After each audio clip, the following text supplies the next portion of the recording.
Hello, everybody. My name is Bill Brinkerhoff. You may know my wife. She works in your office. My wife is Miss Lynn. Yes, that's right. I'm married to Lynn Brinkerhoff. I'm Lynn Brinkerhoff's husband. You can call me Mr. Bill. Today, I want to talk to you about one of my favorite things in the whole world, and that's playing the flute. This is a very special kind of flute. It's a very old style of a flute. This flute itself is not old, but it's copied from flutes that are over 1,000 years old. And I want to tell you about the first person to ever play a flute like this that we know of. His name was Kokopelli, and some people think he was a man, and some people think he was a god. But whatever the case, he's probably the most famous flute player of all time. And we know for a fact that he played a flute very similar to this. Maybe not identical, but very similar to this, because we have found these kinds of flutes in and around Arizona, and they're literally over 1,000 years old. And Kokopelli lived in the Southwest, in Arizona and New Mexico.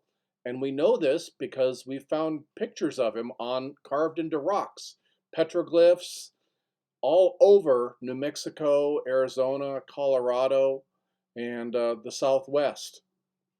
And Kokopelli is probably the most famous flute player of all time. And he used to travel around the Southwest, and he would supposedly bring the rain, and he would bring the crops, and he would carry seeds with him. And to let people know when he was coming, he would play his flute like this.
As I said, Kokopelli was very famous. He's known around the Southwest, and he would come in the springtime, and he would bring with him the rain, and he would play his flute.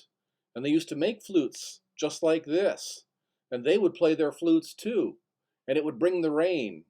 And he traveled all over, and he brought the seeds that people would plant for crops. He would carry them in a great big bag on his back. So much, it was so full of seeds that he was actually hunched over sometimes in the pictures. But they always wanted to see Kokopelli because he brought the rain, and he brought the seeds, and he helped the plants grow, and he played his flute.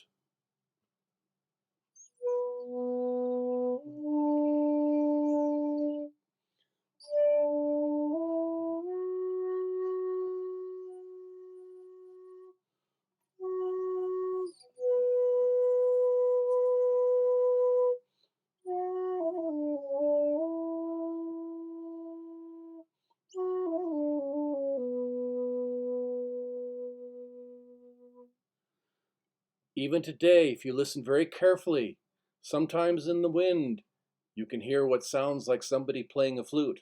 That might be Kokopelli playing the flute. Who knows? Take care, folks, and remember, the greatest flute player of all time was Kokopelli. Bye-bye.